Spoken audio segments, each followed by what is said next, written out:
still pink in the sunset. Salut tout le monde, c'est Sadik, j'espère que vous allez bien. Aujourd'hui on se retrouve en compagnie de Poulito. Salut tout le monde. Comment tu vas Poulito? Oh bah ça va hein. Ah Ça nickel. joue à Yuki et ça joue. Hein. Bien sûr, ça joue très très fort avec un giga top 1 au Colisée du Pharaon de Monsieur Labro avec le deck Turbo Synchro si je me trompe pas. Bon, Adventure synchro, mais globalement ça fait beaucoup de synchro aussi. Adventure Synchro, bah écoute, on va faire ça, mais ce qui est certain c'est que c'est un giga Turbo Synchro. T'as réussi à top 1, tu t'es bien qualif, tu t'es bien débrouillé, t'as affronté quand même de jolis decks, t'as affronté quoi Dino? Alors, la première ronde qui est en soi le top 8, c'était contre un gobelin. Ensuite, la ronde 2, c'était... Alors, il y avait un peu d'Horus, mais c'était majoritairement du Finsmith Snake Eyes, de ce que je me rappelle avec... je sais plus, même plus si j'ai vu d'Azamina. Avec Xenos il me semble, non? Xenos, c'était la finale, si je ne m'abuse. Ouais, la finale exacte. Et c'était du coup contre son Azamina Fire King Snake Eyes, en effet. Oh là là, et du coup, tu t'es pas laissé abattre, t'as top 1 en légende. J'ai fait que des 2-1 sauf en finale où j'ai fait 2-0.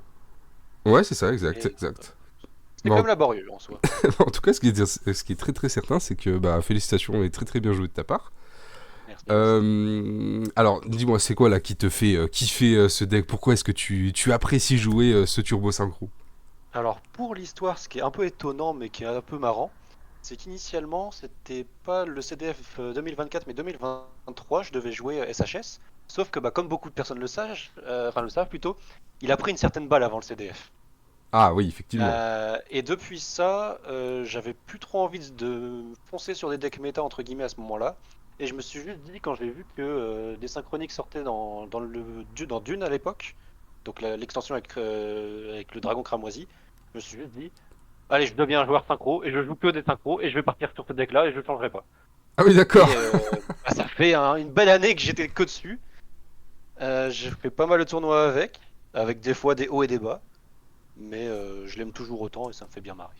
Ah bah super, bah écoute, on va pouvoir passer tranquillement à la deck profile, donc la présentation du main, de l'extra deck ainsi que du side. Je vais te laisser la main tranquillement pour pouvoir présenter tout ça.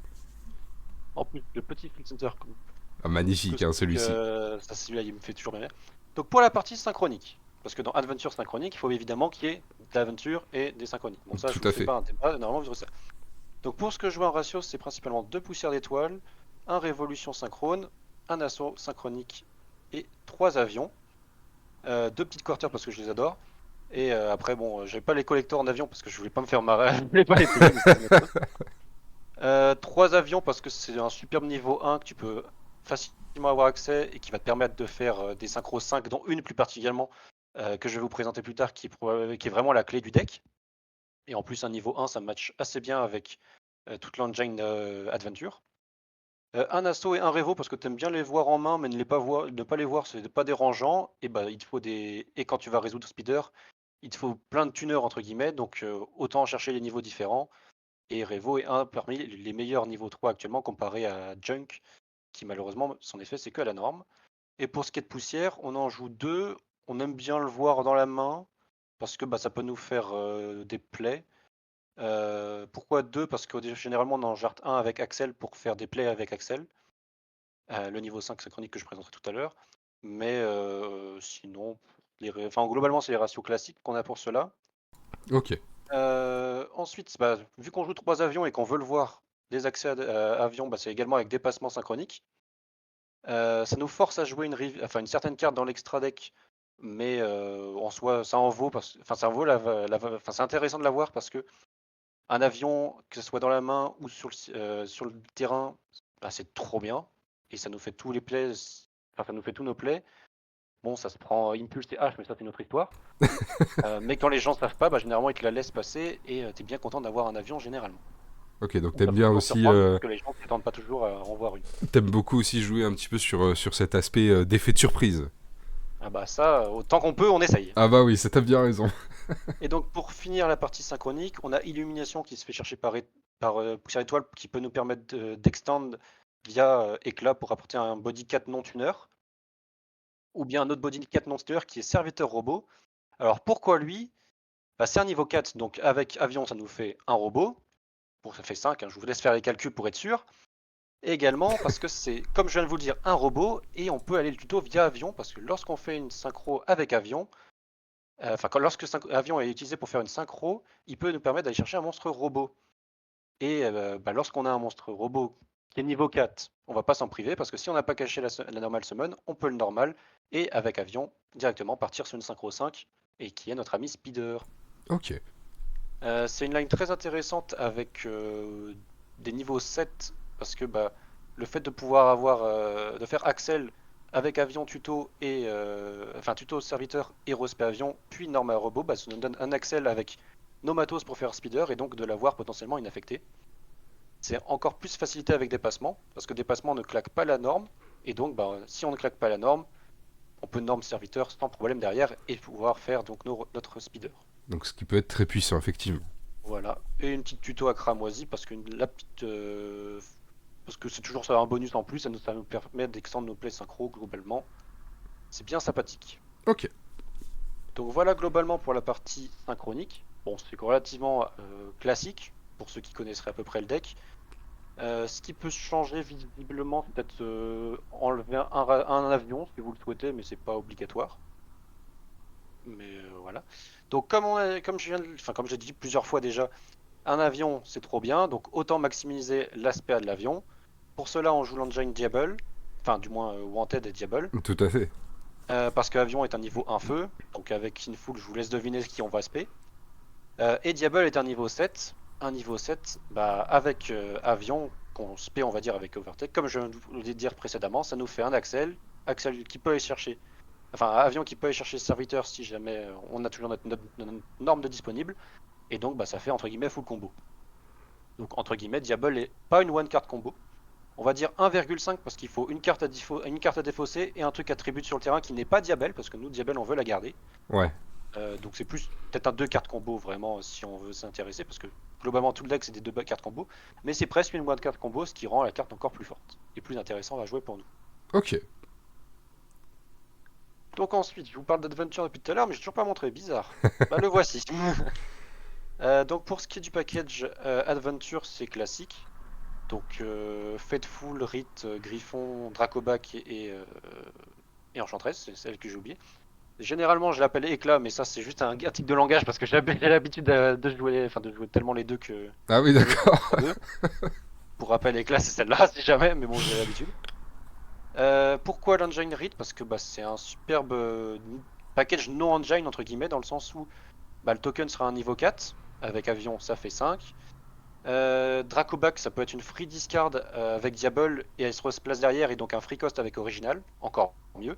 Et avec le token, ça nous fait du go second entre guillemets parce que reste une bounce d'une carte de l'adversaire. Enchantress parce que c'est un searcher et également parce que ça nous permet de faire une line qui ne protège pas via Axel mais qui nous protège via Herald avec Ok. notre ami avion évidemment. Et Griffon parce que une fois qu'on a le token et Griffon, ça nous fait une Omni Negate. Et ça reste un niveau 7, donc niveau 7 plus avion 8 égale Axel, Axel reborn avion, plus token, ça fait robot, on est très heureux. Donc, ce qui est très très puissant. Très très puissant en effet. Et également Griffon entre guillemets peut nous servir de protection pour justement faire le passage avec nos plays synchroniques derrière ou avec Diable. Donc c'est pour ça que généralement les plays Adventure c'est ce que tu vas faire en premier. Mais ça peut même servir d'omni-negate entre guillemets lorsqu'on veut s'assurer que l'effet Axel va se résoudre.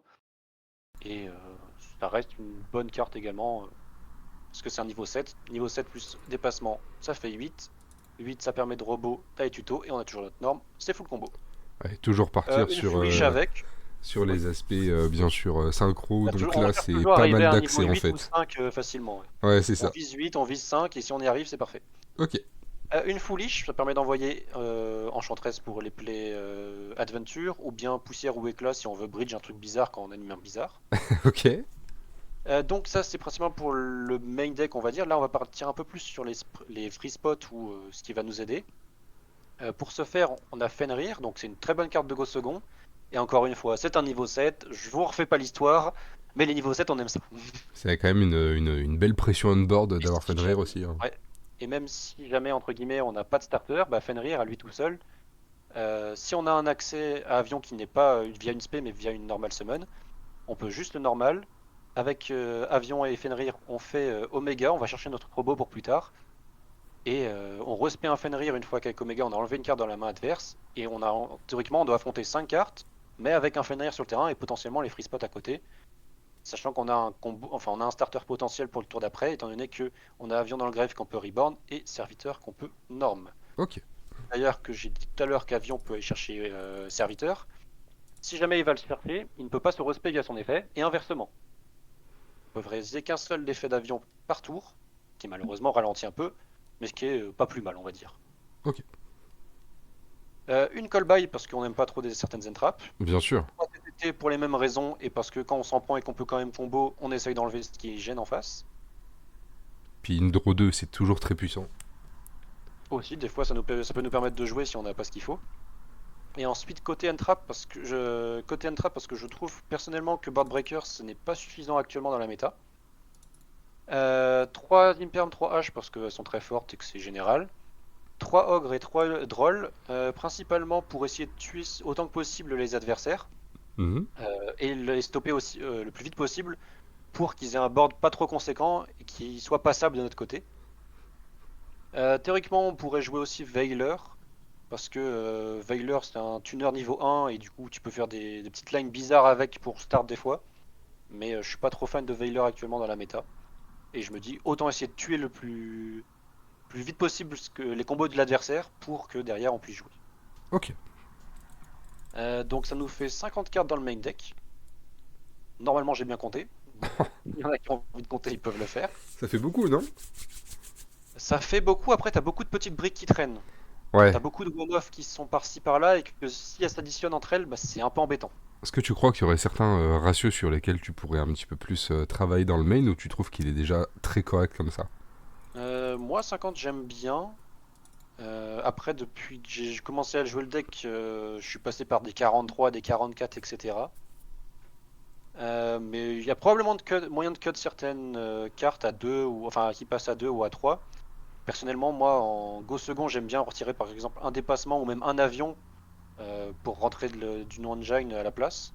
Ok. Même d'autres cartes, mais principalement ces deux-là, généralement c'est ce que je fais toujours en go second.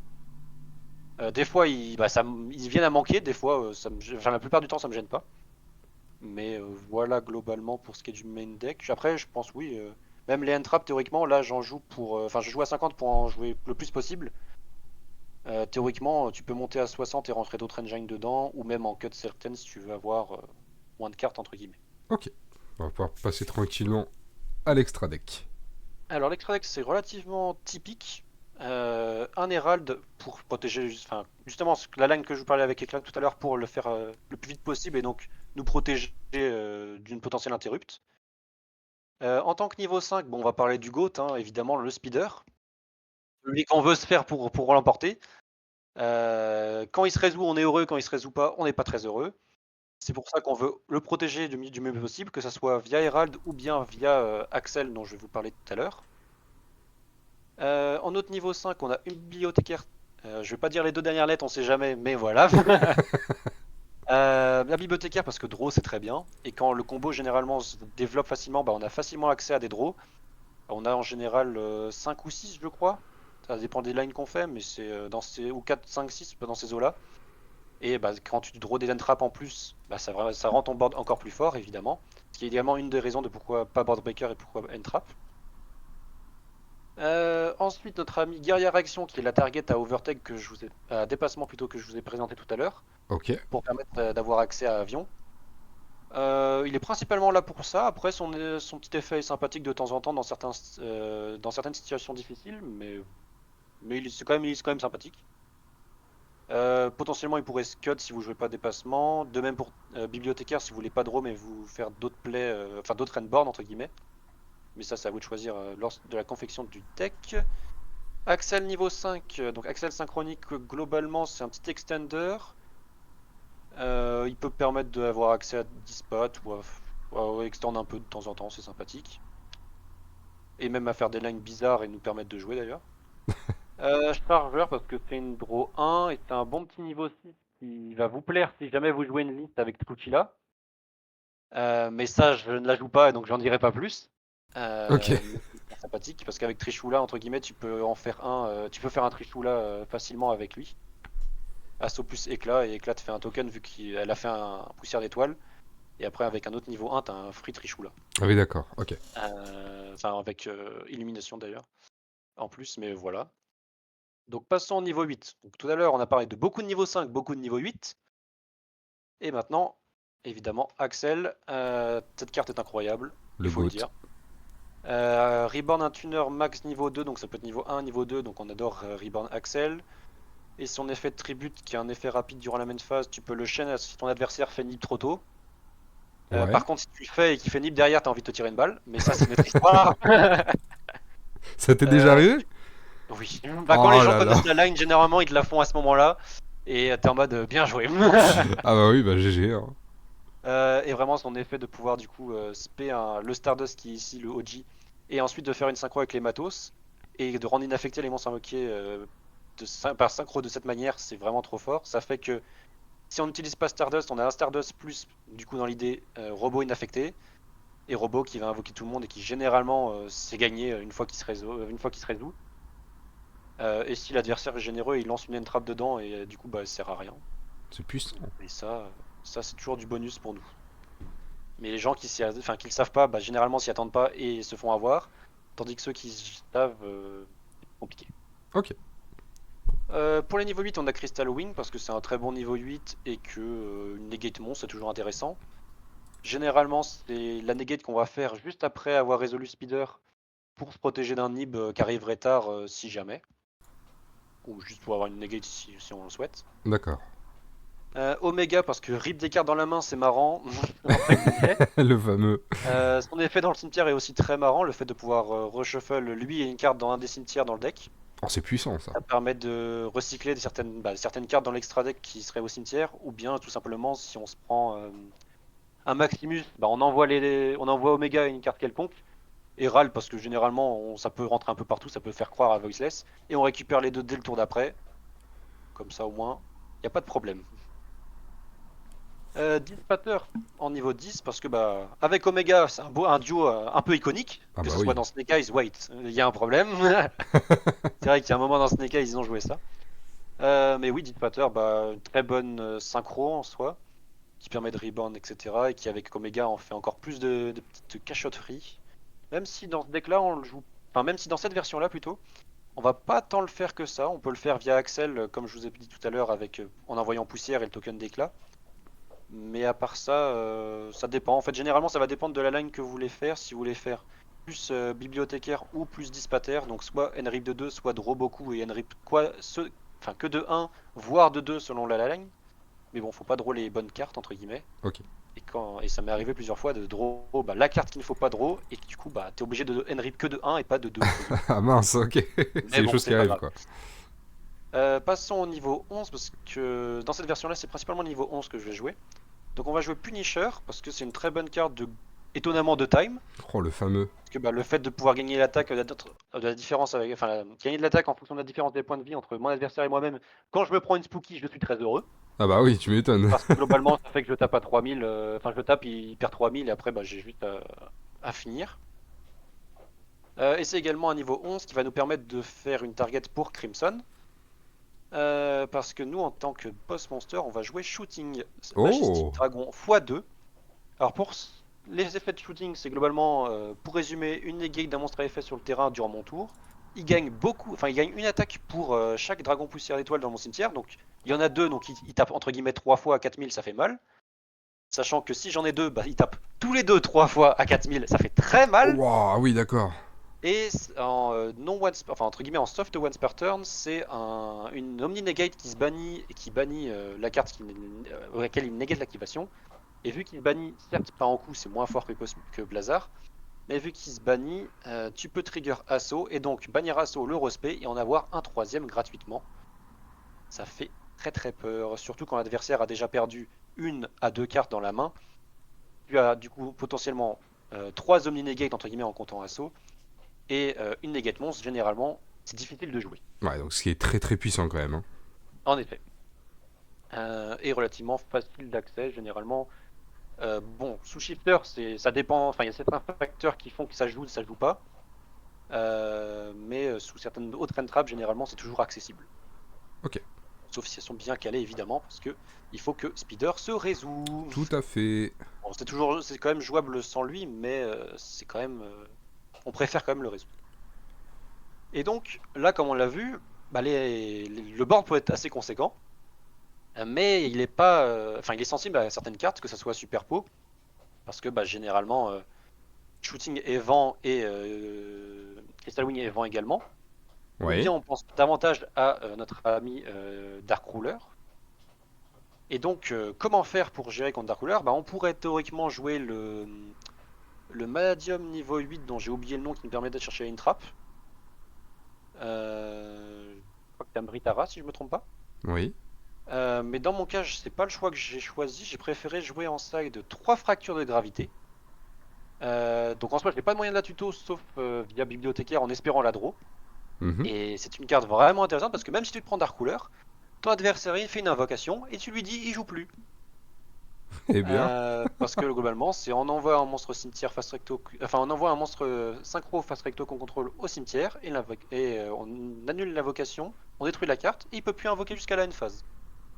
Ah oui, d'accord. Généralement, l'adversaire, en plus de voir ça et de ton board, il est pas très content et il passe rapidement à la game suivante. Je pense, ouais.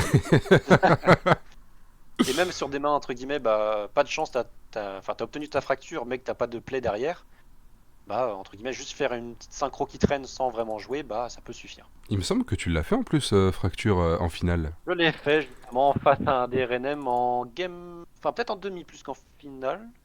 Alors, pour moi, Je il pense. me semble qu'en finale, tu l'as fait contre Xenos, non? Le fameux Snake Eyes Azamina. Je crois pas que c'était contre Xenos, parce que Non? Xenos était en finale et que j'avais. Alors la 1 non, enfin la 1 sur non, mais la 2 je pense pas non plus étant donné qu'il avait Go First. Ok, ok, ok. Et je la rentre que quand moi je first entre guillemets, parce que entre guillemets elle sert à rien si je l'ai en Go second. Ok, ça Et il marche. me semble que c'est plus en demi-finale. Donc une bonne carte entre guillemets si jamais le board n'est pas suffisant face à des cartes magie ou pièges très puissantes. Pour rester dans l'optique end trap, 3 bestiaux, donc un Magna, un Druis, un Baldrake. Bien sûr. Entre guillemets, ça reste des extenders si je les ai en main. Parce que ça, bah, vu que c'est des niveaux 6 avec poussière, ça fait 10 pattes. Et même avec assaut, ça fait un niveau 8. Juste là, contre des cartes. Enfin, contre Finsmith ou contre Branded, généralement, ils sont là.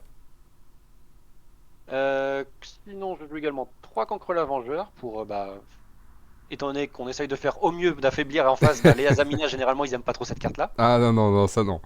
Et même Chimère ou autres magie ou piège qui invoquent spé.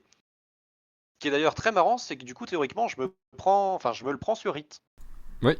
Avec Rit, bah, je vais chercher le token, enfin le Dracobac et je le rebounce. Sauf que c'est pas un want, donc si je fais original derrière, il me le remet. Mais ça, c'est un autre problème. Ah là là, Mais cette non, carte est vraiment incroyable. une carte de tueur, entre guillemets, quand tu peux l'activer. Et sur certains decks, ils peuvent même pas la passer, c'est incroyable. Ok. 3 droplets, plus tourné vers Centurion, toujours un peu branded parce qu'on a peur, mais un peu plus Centurion. Parce que bah, des fois, la Centurion, les entraves suffisent pas forcément, ou quand on n'en voit pas, on aime bien avoir une solution pour empêcher soit le Blazar, soit le Crimson de se résoudre. D'accord. Qui est d'ailleurs un peu dommage dans cette liste-là, je joue pas de niveau 12. Mais théoriquement, si je joue un nouveau 12, bah, je peux utiliser les 12 de Centurion pour moi faire mon 12 via Crimson.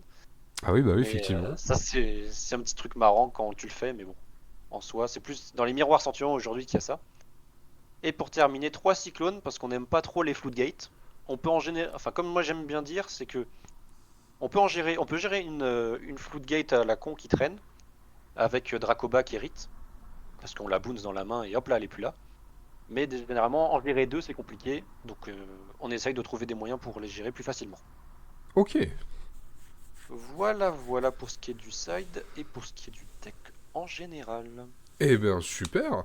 Alors, est-ce que tu crois que tu aurais certains ratios sur lesquels tu pourrais travailler ou, selon toi, selon ta manière de jouer, ta manière d'aborder le deck, tu penses que c'est nickel? Pour ce qui est du side, je pense que vous pouvez changer pas mal de choses un peu comme vous voulez. Bon, le side généralement est assez libre. Pour ce qui est du main deck, moi j'aime bien cette version là. C'est une des meilleures que je trouve dans le format parce que auparavant on pouvait jouer avec Calamity mais il n'est plus là. Ouais. Par la suite on pouvait jouer avec Trishula pour RIP 3, 4 voire 5 pour s'amuser. Mais il y a, entre guillemets, il y a les Mulcharmy maintenant qui font que bah, c'est beaucoup plus compliqué d'essayer des N-RIP C'est ça. sur une main qui grandit plus que soi d'ailleurs, que nous en soi, vu que bah, eux ils vont draw à chacune, tandis que, enfin chacune des synchros, sachant que nous bah c'est plus enlevé que 5 max on va dire. Oh là là. Et par rapport, bah, justement, il y a les Mulcharmy. Mulcharmy ça fait très peur, ce qui fait que j'ai plus envie de jouer Entra pour essayer d'avoir, enfin pour espérer avoir H et donc empêcher la Mulcharmy, ou bien me droll par moi-même par moment, mais généralement ça dépend des mains et se droll soi-même c'est quand même relativement gênant des fois. Ah bah tu m'étonnes. Ou sinon, bah, on peut toujours juste jouer avec enfin, le package Adventure et Fenrir et essayer de temporiser un tour pour espérer jouer derrière. Qui est Ok, plus ça compliqué marche. avec des board breakers quand on joue une version board breaker. Ah bah oui, ça je me doute bien. Et Euh... sinon, contrairement à l'Extra, bah, il y a beaucoup de versions qui traînent. Je vous laisse chercher si vous voulez, mais ça peut être soit un gros board, soit des RIP, enfin des N-RIP, soit un peu des deux, ça dépend. Ok. Voilà. Bah nickel. Bon, en tout cas, je te remercie beaucoup d'avoir accepté déjà l'invitation. Oh bah merci à toi plutôt. Bah oui, mais avec grand plaisir. Ouais, bah merci d'avoir présenté cette fameuse deck profile top 1 du Colisée du Pharaon chez Monsieur Labro. Est-ce que tu aurais un petit mot de fin, dis-moi? Eh bien, tout d'abord, je vais remercier bah, Labro et tous les membres de la communauté pour leur soutien et également bah, pour les tournois en soi, parce que c'est toujours très appréciable de pouvoir faire des petits tournois comme ça et autant en profiter, C'est vrai. pouvoir jouer, que ce soit de chez soi également. Et sinon, par rapport au deck, bah, je pense que pour tous ceux que ça intéresserait, de jouer à Adventure Synchronique ou de voir un peu tout ce que permet le deck et dans sa globalité, je vous envoie vers un gros joueur du deck que vous pouvez que vous pouvez retrouver, que ce soit sur YouTube ou même un peu sur Twitch, qui se nomme le Baron Synchronique, qui a fait justement, je crois, une présentation d'une version assez similaire récemment avec quelques combos, si vous voulez en savoir plus sur le deck. Eh ben super. Eh ben, super Pouletto. Bon, en tout cas, encore une fois, je te remercie, je te félicite pour le fameux top 1 du Colisée du Pharaon. Et puis on va pouvoir s'arrêter là tranquillement. Je vous remercie d'avoir visionné cette vidéo. J'espère que cette decklist pourra émerveiller certains. Hein, comme ça, s'il y en a qui souhaitent se mettre un petit peu à la turbo synchro, voilà, ça pourrait être Faire plutôt 14 sympa. 000 invocations synchro pour finir juste Chainlib. Ah. Ce qu'il faut être très embêtant. Bon, en tout cas, merci à nouveau Poletto, et puis on va s'arrêter là. Je vous remercie d'avoir regardé la vidéo, pardon, n'hésitez pas à vous abonner. Passez sur la chaîne de Labro, passez aussi si vous souhaitez passer commande sur Card Market par le lien de Bluenac, notre partenaire, le partenaire de la chaîne et le partenaire ainsi que de Monsieur Labro, pour pouvoir commander quelques cartes, hein, à l'unité bien évidemment. Et vous allez pouvoir accéder à un code de réduction de 5% hein, offert tranquillement. Hein, ça c'est cadeau, c'est pour nous, il n'y a pas de souci. Je vous remercie, passez une très très belle fin de journée ou une fin de soirée. Je te remercie à nouveau, mon cher Pouletto. Au revoir tout le monde.